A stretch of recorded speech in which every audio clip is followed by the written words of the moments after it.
Hello students, my self Poonam Kumawat. और इस lecture में हम लोग डिस्कशन करेंगे टाइप्स ऑफ डीएनए के बारे में। जैसा कि प्रीवियस लेक्चर में वॉटसन एंड क्रिक के थ्रू जो डबल हेलिक्स मॉडल दिया था, उसके अंदर डीएनए की कॉन्फ़िगरेशन हम लोग पढ़ के आ चुके हैं कि डीएनए का हेलिकल लेंथ क्या होती है, नंबर ऑफ बेस पेयर कितने होते हैं, distance between the two pairs of nucleotide कितने होता है, डायमीटर कैसा होता है, और डीएनए का जो ट्विस्टिंग है वो राइट हैंड है या लेफ्ट हैंड। तो आज हम डीएनए की ट्विस्टिंग के बेसिस पे ही देखेंगे डीएनए के टाइप्स। तो हम लोग डिस्कशन करेंगे on the basis of direction of twisting, यानी कि जो हेलिक्स है उसका जो डायरेक्शन है वो कैसी है, उसके बेसिस पे हमें मिलेगा कि there are two types of DNA. एक तो रहेगा हमारे पास राइट हैंडेड और एक रहेगा लेफ्ट हैंडेड, यानी कि इन दो टाइप्स में हमारे पास कौन कौन से आएंगे। एक तो रहेगा राइट हैंडेड डीएनए, ठीक है, और दूसरा जो डीएनए है हमारे पास वो रहेगा लेफ्ट हैंडेड डीएनए। अब हम पहले देखते हैं राइट हैंडेड डीएनए के बारे में। तो राइट हैंडेड डीएनए के बारे में जो क्लॉकवाइज ट्विस्टिंग रहती है, जैसा कि वॉटसन एंड क्रिक ने मॉडल प्रपोज किया था, उसके अकॉर्डिंग जो डीएनए का टाइप था वो बी टाइप का डीएनए था, ठीक है। तो हम इसको बोल सकते हैं कि ये ट्विस्टिंग जो है वो कैसी रहती है, क्लॉकवाइज ट्विस्टिंग है। और यही वो डीएनए था बी टाइप जो कि किसने दिया था, वॉटसन एंड क्रिक ने प्रपोज किया था। इसके अलावा राइट हैंडेड डीएनए के अंदर ही डिफरेंट टाइप के डीएनए हमें देखने को मिलेंगे, जैसे कि A type, B type, C type और डी टाइप। ये सारे के सारे जो डीएनए हैं ये सारे राइट हैंडेड डीएनए होते हैं, जबकि लेफ्ट हैंड जो कि एंटी क्लॉकवाइज रहता है, एंटी क्लॉकवाइज। और जो ये एंटी क्लॉकवाइज डीएनए है इसकी अगर डिस्कवरी की अगर हम बात करेंगे तो देखेंगे इसको रिच ने डिस्कवर किया था। और इसके अंदर एग्जांपल में हमारे पास ए के टाइप का रहता है, वो है जेड डीएनए, जो हम आगे पढ़ेंगे।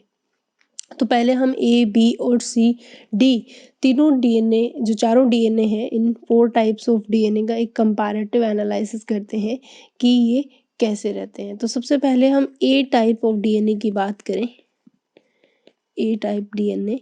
तो ए टाइप डीएनए के अंदर हमें कुछ पॉइंट्स हैं जो अलग अलग एंगल से देखने होंगे। सबसे पहले कि जो ए टाइप डीएनए होता है इसकी हेलिक्स लेंथ कितनी है, ठीक है। हेलिक्स लेंथ की अगर हम बात करेंगे तो इसकी हेलिक्स लेंथ 28 एंगस्ट्रॉम रहती है, ठीक है।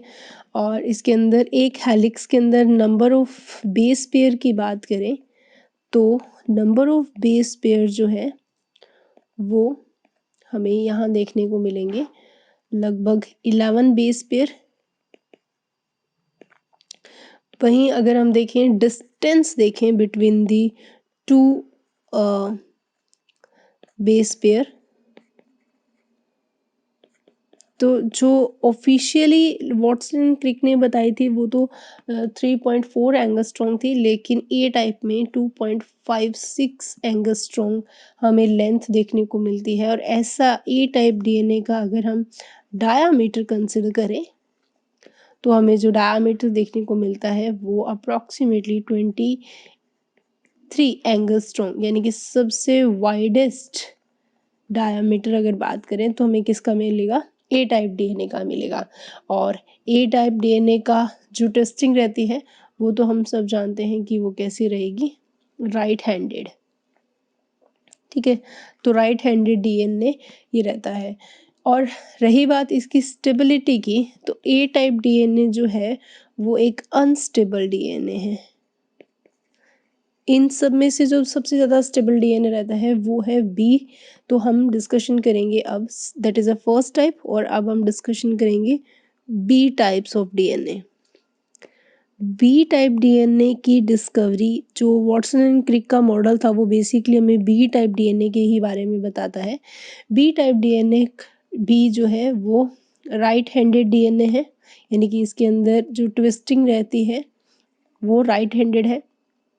वहीं अगर हम यहाँ पे देखें कि इसके अंदर जो हेलिक्स लेंथ थी, वो लास्ट क्लासेस के अंदर हम लोगों ने डिस्कशन कर चुके हैं इसके बारे में, क्योंकि ये जो है वो एक वॉटसन एंड क्रिक के थ्रू जो मॉडल प्रपोज किया था वो डीएनए बी टाइप ही था। तो यहाँ पे ऑफिशियली जो हेलिक्स लेंथ मिलेगी वो हमें 34 एंगस्ट्रॉम मिलेगी, ठीक है। वहीं अगर हम देखें नंबर ऑफ बेस पेयर, तो यहाँ पे नंबर ऑफ बेस पेयर्स जो हैं वो अप्रॉक्सीमेटली 10 बेस पेयर हमें देखने को मिलेंगे। और वहीं अगर डिस्टेंस की बात करें बिटवीन टू बेस पेयर्स, तो यहाँ पे जो डिस्टेंस आएगी वो हमें 3.4 एंगस्ट्रॉम देखने को मिलेगी। और जो डायामीटर रहता है इसका, डायामीटर वो भी कितना रहेगा, 20 एंगस्ट्रॉम, ठीक है। और बी टाइप जो डीएनए होता है ये सबसे ज़्यादा स्टेबल एंड फिजियोलॉजिकली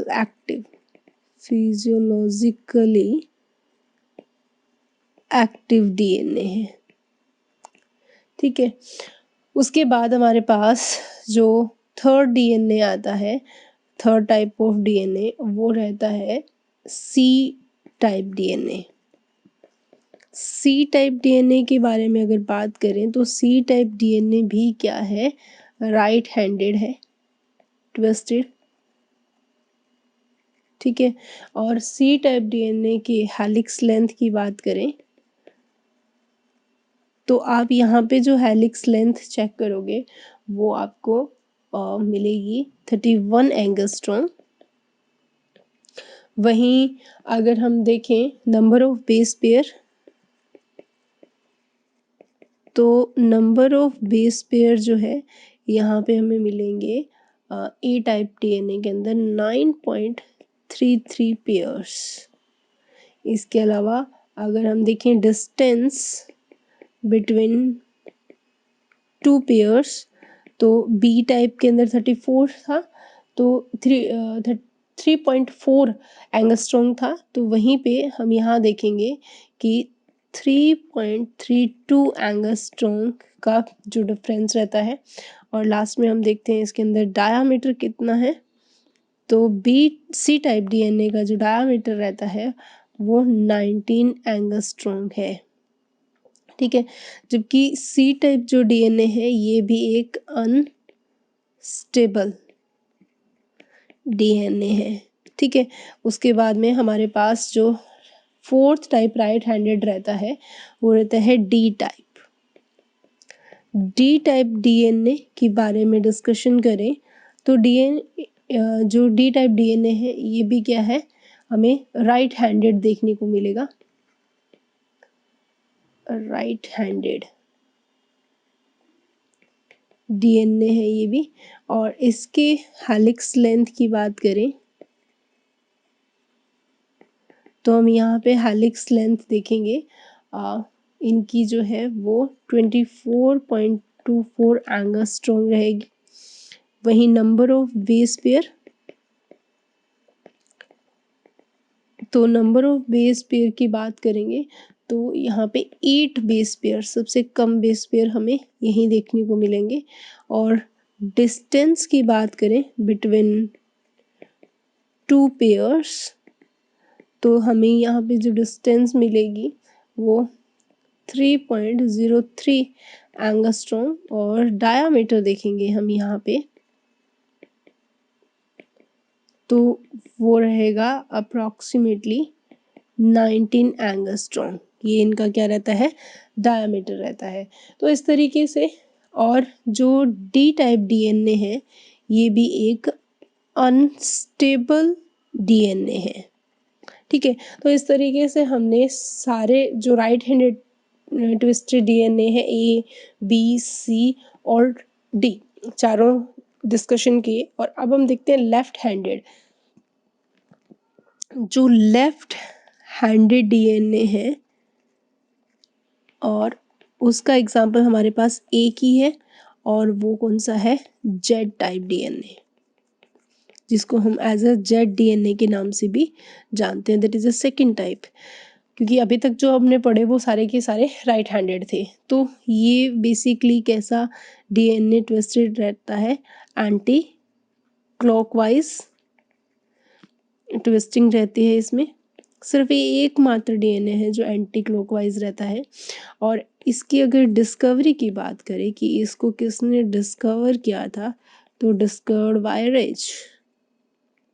ठीक है, इसके जेड शेप होने के पीछे वजह रहती है इसके फॉस्फेट और शुगर की बनी जो बैकबोन है वो जिगजैग रहती है, इसीलिए इसका जो शेप है वो इस तरीके से हमें देखने को मिलता है, जस्ट ए जिगजैग शेप। इसीलिए इसको हम किस नाम से जानते हैं, जेड टाइप। ठीक है, वो कैसी रहती है, जिगजैग। ठीक है, अब इसके अंदर अगर हम देखें जेड टाइप डीएनए का जो हेलिक्स लेंथ है वो कितनी रहती है, तो हम देखेंगे इस डीएनए की जो हेलिक्स लेंथ है वो अप्रॉक्सीमेटली 45.6 एंगस्ट्रॉम आती है। वहीं इसका डायामीटर बात करें, इसका डायामीटर कितना है, तो आप देखोगे इसका जो डायामीटर होता है वो सबसे कम होता है, 18.4 एंगस्ट्रॉम है। तो ये थिनेस्ट जो है डायामीटर इसके पास है। वाइडेस्ट डायामीटर था ए टाइप डीएनए के पास। ठीक है, वहीं अगर नंबर ऑफ बेस पेयर देखें, नंबर ऑफ बेस पेयर, तो हम देखेंगे यहाँ पे जो नंबर ऑफ बेस पेयर रहते हैं वो लगभग 12 बेस पेयर रहते हैं इनके पास। ठीक है, और डायमर 6 डायमर के फॉर्म में ये हमें देखने को मिलते हैं। ठीक है, और वहीं अगर हम डिस्टेंस की बात करें कि डिस्टेंस कितनी है बिटवीन टू पेयर्स, तो हम यहाँ देखेंगे डिस्टेंस 3.75 एंगस्ट्रॉम हमें यहाँ पे डिस्टेंस देखने को मिलती है। तो इस तरीके से हम देखते हैं different type of DNA, A B C D और जेड टाइप के। इन सबको एक कंपैरेटिव स्ट्रक्चर देखें तो कुछ इस तरीके से होगी। तो इसमें आप देख सकते हैं ए बी सी डी और ये जेड टाइप, ये सारे राइट हैंडेड रहते हैं जबकि ये लेफ्ट हैंडेड ट्विस्टेड रहता है। तो अगर आप इनके स्ट्रक्चर देखें तो कुछ इस तरीके से आपको देखने को मिलेगी, जबकि जेड डीएनए है उसके अंदर तो प्योरली हमें जो हेलिक्स है वो जिगजैग के फॉर्म में देखने को मिलता है। तो इस तरीके से बी टाइप डीएनए जो है सबसे ज़्यादा स्टेबल और फिजियोलॉजिकल एक्टिव है, और बी टाइप डीएनए को ही वॉटसन एंड क्रिक ने प्रपोज किया था अपने मॉडल के अंदर। तो इस तरीके से ये अलग अलग टाइप के डीएनए, लेकिन इसके अंदर ए सी और डी और जेड ये सारे के सारे अनस्टेबल डीएनए रहते हैं। सबसे ज़्यादा फिजियोलॉजिकल डीएनए जो रहता है वो बी टाइप रहता है। अब लोग हम डिस्कशन करते हैं, इसके अलावा भी डीएनए की सीक्वेंस के बेसिस पे एक डिफरेंट टाइप ऑफ डीएनए भी देखने को मिलता है, और वो होता है पैलिड्रोमिक। पैलिड्रोमिक डीएनए की अगर हम बात करें तो पैलिड्रोमिक डीएनए की डिस्कवरी जो की थी वो विल्सन एंड थॉमस ने की थी। बायोटेक में इसका बहुत इंपॉर्टेंट रोल रहता है। क्या होता है पैलिड्रोमिक सीक्वेंस या पैलिड्रोमिक डीएनए? एक ऐसा डीएनए जिसके अंदर जो न्यूक्लियोटाइड की सीक्वेंस जो है वो आपको कुछ यूनिक मेथड के साथ मिलती है। यानी कि आप सीक्वेंस ऑफ न्यूक्लियोटाइड्स देखेंगे, दोनों एंड से दोनों स्टैंड में एक जैसी हमें देखने को मिलेगी फ्रॉम बोथ एंड्स। ठीक है, एग्जाम्पल से समझते हैं, जैसे कि पैलिड्रोमिक सीक्वेंस के अंदर सी सी जी जी टी ए सी सी जी जी, ये एक हमारे पास 3 प्राइम टू 5 प्राइम एंड है। तो अगर आप इसकी दूसरी स्टैंड बनाओगे तो वो दोनों के जो एंड है वो सेम हमें देखने को मिलेंगे। ठीक है, यानी कि आप दोनों में से किसी डायरेक्शन से रीड करो, दोनों साइड से ही आपको सेम जो सीक्वेंस है वो मिलेगी। अगर आप इस डायरेक्शन से रीड करोगे तो भी सेम मिलेगी, जबकि इस डायरेक्शन से रीड करोगे तो भी सेम आपको रीडिंग मिलेगी सीक्वेंस की, ठीक है, न्यूक्लियोटाइड सीक्वेंस की। तो उस तरीके से पैलिड्रोमिक सीक्वेंस को भी हम एज अ डायग्रामेटिक देखें तो कुछ इस तरीके से ये सीक्वेंस देखने को मिलेगी। तो यहाँ आप देख सकते हैं कि पैलिड्रोमिक सीक्वेंस जो है इस डायग्राम इस सीक्वेंस के अंदर आपको बहुत ही क्लियरली देखने को मिल रही है। पैलिड्रोमिक सीक्वेंस देखोगे आप दोनों साइड से, किधर से भी रीड करो, चाहे इधर से रीड करो चाहे इधर से रीड करो, दोनों एंड पे सेम न्यूक्लियोटाइड हमें देखने को मिलते हैं। तो ये होती है पैलिड्रोमिक सीक्वेंस। बायोटेक में इसका बहुत इंपॉर्टेंट रोल रहता है, क्योंकि जो न्यूक्लियस एंजाइम होते हैं, जो एंडोन्यूक्लियस रिस्ट्रिक्टेड एंडोन्यूक्लियस होते हैं, वो पैलिड्रोमिक सीक्वेंस को देख के ही कट करते हैं, ठीक है। तो ये सारी चीज़ें हम बहुत डिटेल में पढ़ेंगे बायोटेक्नोलॉजी में। तो इस तरीके से ये हमें different type of DNA after Watson Crick model के बाद देखने को मिले। उसके बाद में वॉटसन क्रिक ने जो सबसे इम्पॉर्टेंट चीज़ प्रपोज की थी, यहाँ पे क्रिक ने बेसिकली मैं बोलूँगी प्रपोज किया था, वो था सेंट्रल डोग्मा। तो अब हम लोग डिस्कशन करेंगे अबाउट द सेंट्रल डोग्मा, ठीक है। सेंट्रल डोग्मा क्या है, इसके बारे में अगर हम डिस्कशन करें तो पहला क्वेश्चन ये आता है कि सेंट्रल डोग्मा को किसने दिया। तो central dogma is given by Crick, ठीक है। इसको क्रिक ने प्रपोज किया था सेंट्रल डोग्मा को। और इस सेंट्रल डोग्मा के अकॉर्डिंग क्या था कि जो एक डीएनए है उससे आरएनए, और आरएनए से जो प्रोटीन बनने की जो पूरी कंप्लीट फिनोमिना है उसको एज अ सेंट्रल डोग्मा के नाम से जाना जाता है। तो हम इसको कुछ इस तरीके से डिफाइन कर सकते हैं, द फॉर्मेशन या फिर प्रोडक्शन of mRNA specific तो from DNA and then synthesis of protein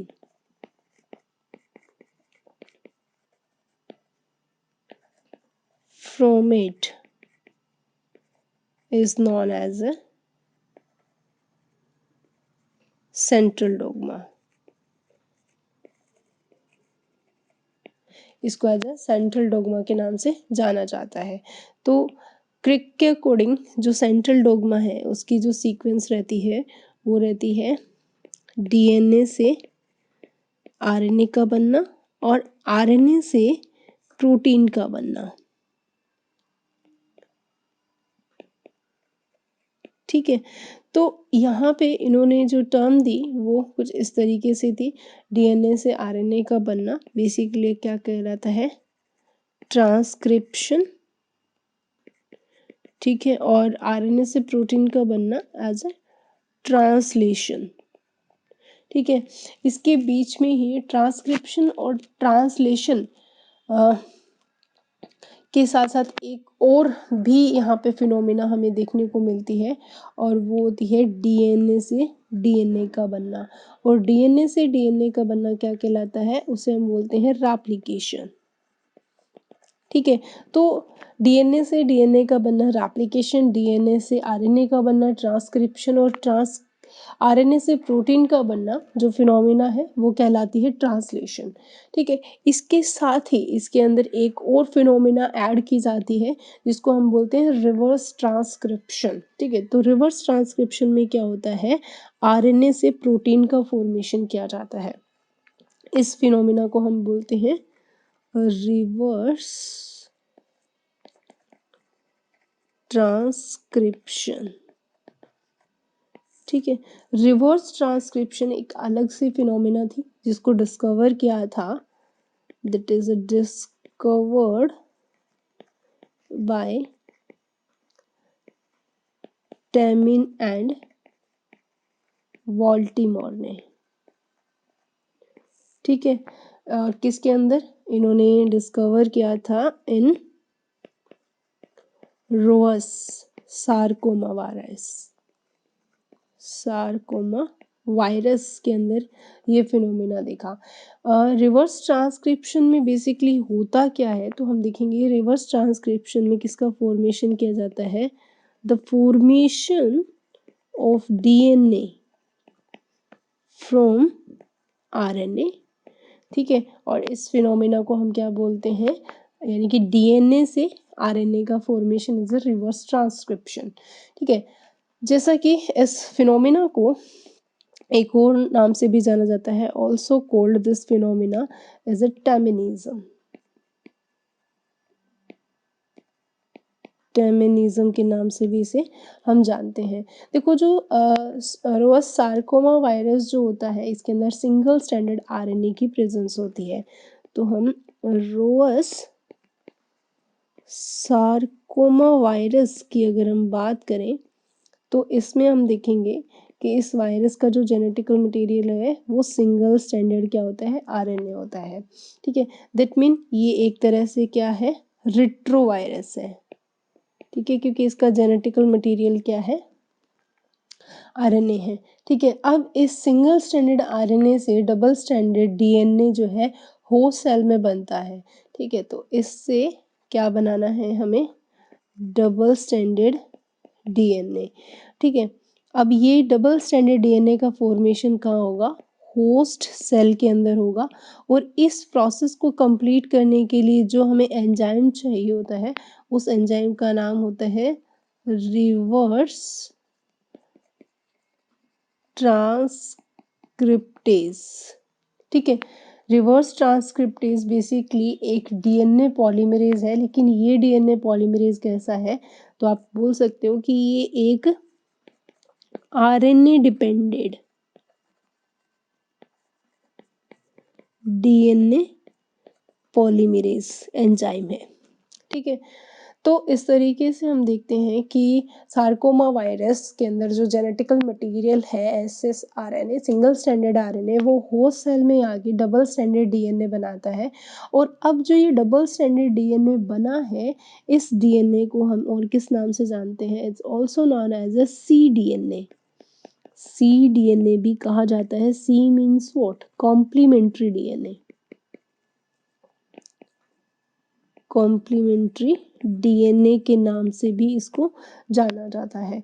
तो इस तरीके से हम देखते हैं कि ये जो कॉम्प्लीमेंट्री DNA होता है वो होस्ट के जीनोम के अंदर फ्यूज होके और अपने नए जो है मोबाइल DNA बनाता है, यानी कि डिफरेंट टाइप ऑफ अपनी कॉपीज़ को फॉर्म करता है, जिससे कि ऑन्कोजीन्स वगैरह बन जाते हैं, ठीक है। तो ऐसे मोबाइल DNA जो कि ये होस्ट सेल के जीनोम में जाके अगर इनकॉर्पोरेट होकर अपनी नंबर ऑफ कॉपीज़ को इंक्रीज करता है, तो इस तरह की जो फिनोमिना है हमें रिट्रोवायरसेस के अंदर देखने को मिलती है।